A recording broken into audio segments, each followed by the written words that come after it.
Hello दोस्तों, तो बढ़ते हैं इस सीरीज के 9th एपिसोड की तरफ। एपिसोड की शुरुआत में हम लिंजियान को ड्रंक देखते हैं। वो उठकर ज़्यामान से कहने लगा कि मैं बिल्कुल भी कंफर्टेबल फील नहीं कर रहा हूँ। मुझे नहीं अच्छा लगता जब मैं तुम्हें उस फैंग के करीब देखता हूँ और फिर तुम मुझे इतनी दिनों से इग्नोर भी कर रही हो। यहाँ उसने बच्चों वाली हरकतें तो स्टार्ट कर ही दी थी, लेकिन साथ वो ज़्यामान को किस भी कर देता है। वो बेचारी तो हैरान परेशान इसकी हरकतों को देखती ही रही। आखिरकार जब लिंजियान उसके लैब पर सर रख कर सो गया तो ज़्यामान दिल ही दिल में सोच रही थी कि काश इस वक्त तुम सोबर होते, क्योंकि वो चाहती थी कि लिंजियान उसे प्रपोज करे, वो भी पूरे होशो हवास में। नेक्स्ट सीन अगली सुबह का दिखाया जाता है, जहां दोनों ही साथ में वहीं पर सो गए थे। लिंजियान को पहले जाग आई तो वो उठकर ज़्यामान से पूछने लगा कि मैं यहाँ पर क्यों सो रहा हूँ। वो इसके सवाल का कुछ खास जवाब नहीं देती, कहने लगी कि तुम्हें खुद याद नहीं कि कल रात क्या हुआ था। लिंजियान अभी उस बारे में सोच ही रहा होता है कि यहाँ उसे लुहाव की कॉल आने लगी, जिसे वो रिसीव नहीं करना चाहता। पर ज़्यामान बोली कि क्या हुआ, तुम अपनी कॉल रिसीव क्यों नहीं कर रहे। अब वो भी साइड पर जाकर कॉल रिसीव कर लेता है। लुहाव कहने लगी कि कई दिनों से तुम्हारा अता पता नहीं चल रहा था, इसलिए मैंने सोचा कि तुम्हारा पता लगा लूं कि जिंदा भी हो या नहीं। लिंजियान बोला कि अब अगर तुम्हें कंफर्म हो गया हो तो कॉल काटो, और वो कहती है कि कहीं ऐसा तो नहीं कि तुम्हें उस लड़की से प्यार हो गया हो। नेक्स्ट सीन में दोनों घर वापस आ रहे थे और काफी ऑकवर्ड भी फील कर रहे होते हैं। लिंजियान सोचता है कि क्या मुझे पहल करनी चाहिए इसे प्रपोज करने के लिए। वो चाहता था कि ज़्यामान का हाथ पकड़ लूं, लेकिन दूसरी तरफ ज़्यामान भी काफी नर्वस थी। दिल ही दिल में वो भी यही सोच रही होती है कि लिंजियान कब से खामोश है, इसके दिमाग में क्या चल रहा होगा। खैर इसके बाद घर पहुंचकर ज़्यामान लंच प्रिपेयर कर रही होती है। साथ ही साथ वो काफी खुश भी नजर आ रही थी। वही जिंगवान आकर पूछने लगी कि क्या मैं भी तुम्हारी हेल्प करूं। उसके चेहरे पर ये मुसलसल स्माइल देखकर जिंगवान पूछने लगी कि कल तुम और लिंजियान कहाँ पर रह गए थे। जो सुनकर ज़्यामान को फौरन से कल रात वाला सीन याद आया जब लिंजियान ने उसे किस किया था। इवन के वो तो सोच सोच कर ख्यालों में ही खो गई थी। जिंगवान उसे होश में लाते हुए बोली कि अब बताओ भी, जिस पर ज़्यामान ने उसे सारी बात बताई कि किस तरह से लिंजियान ने पॉइजन फूड खा लिया था और फिर हमें रात वहीं पर गुजारनी पड़ी।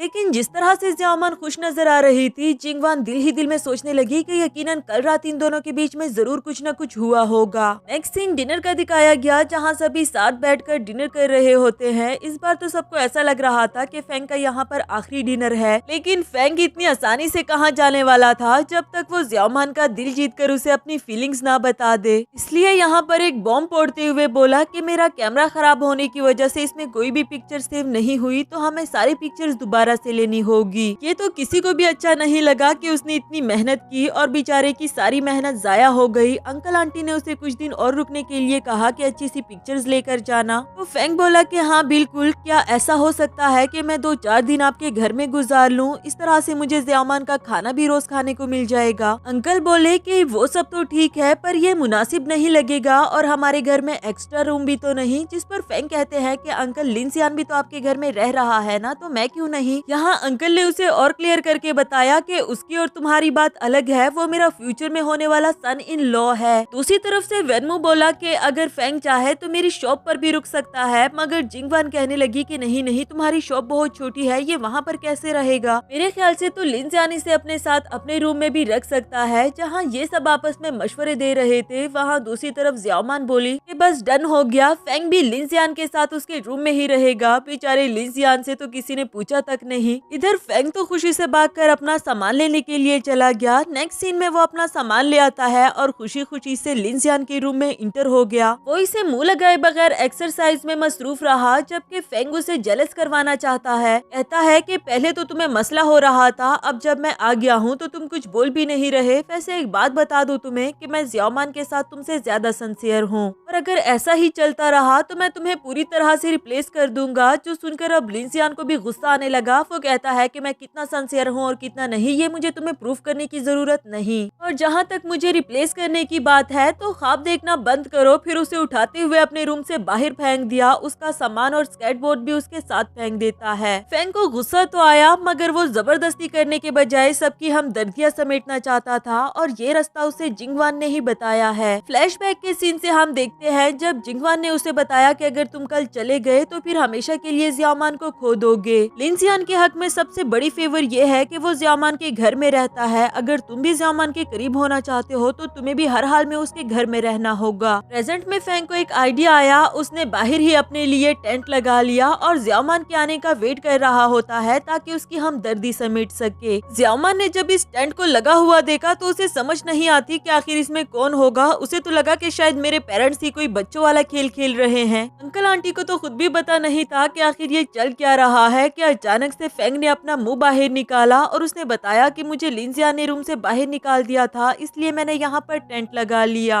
अंकल बोले कि शायद उसका रूम छोटा होगा इसलिए, मगर ज़ियामान कहने लगी लेकिन फिर भी ये बाहर कैसे सो सकता है, कितनी ठंड है, अगर ये बीमार हो गया तो। फेंग तो थोड़ी सी और एक्टिंग करते हुए कहता है कि नहीं नहीं तुम फिक्र नहीं करो, मैं यहीं पर रात गुजार दूंगा। लेकिन ज़ियामान को गुस्सा आ रहा था कि लिंजियान हमारे घर आए हुए मेहमान के साथ ऐसा कैसे कर सकता है। नेक्स्ट सीन में वो दोबारा से फेंग को लिंजियान के रूम में ले आई और उसे भी अच्छे से समझा देती है कि ये हमारा मेहमान है, ये जितने दिन यहाँ पर रुकेगा तुम्हें इसे रहने देना होगा। फिर ये कहते हुए चली गई कि अब दोबारा से कोई मुसीबत खड़ी मत करना। फेंग तो दिल ही दिल में खुश हो रहा था कि फाइनली मैं तुमसे जीत गया हूँ। लिंजियान भी इस बार उसे कुछ नहीं कह पाता, इवन कि उसे अपने साथ अपने बेड पर भी सोने दे देता है। लेकिन अब बड़ा मसला ये था कि फेंग को तो इंसानों की तरह सोना भी नहीं आता। कभी वो लिंजियान का कंबल खींच लेता, कभी उसके ऊपर अपने हाथ पांव दोनों डाल देता, जिसकी वजह से लिंजियान तो बिल्कुल भी सो नहीं पा रहा था। दिल ही दिल में उसे गुस्सा आ रहा होता है कि ज़ियामान की बच्ची, ये सब कुछ तुम्हारी वजह से हुआ। तुम खुद तो मजे से अपने रूम में सोने के लिए चली गई मेरे पास इस मुसीबत को छोड़ के। अगर तुम इसे ना लेकर आई होती तो मैं भी आराम से सो रहा होता।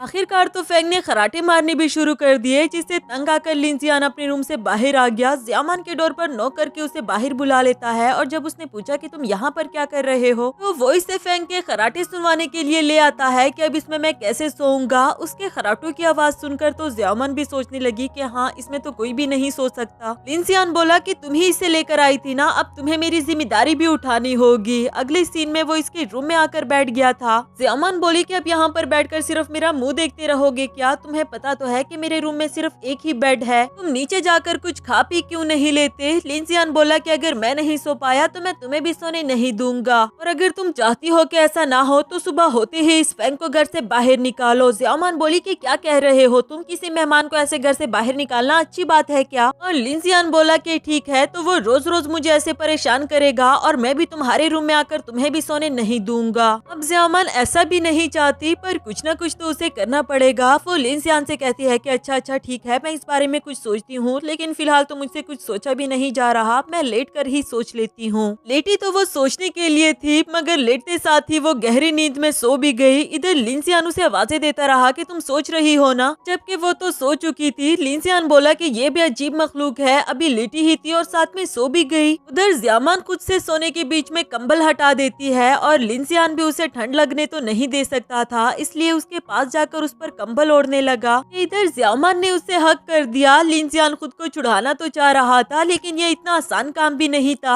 आखिरकार वो भी ज़ियामान के साथ वहीं पर लेट जाता है, ये सोच कर के खामखा में इतनी एनर्जी लगाने का क्या फायदा। इसी के साथ हमारा ये वाला एपिसोड भी खत्म हुआ।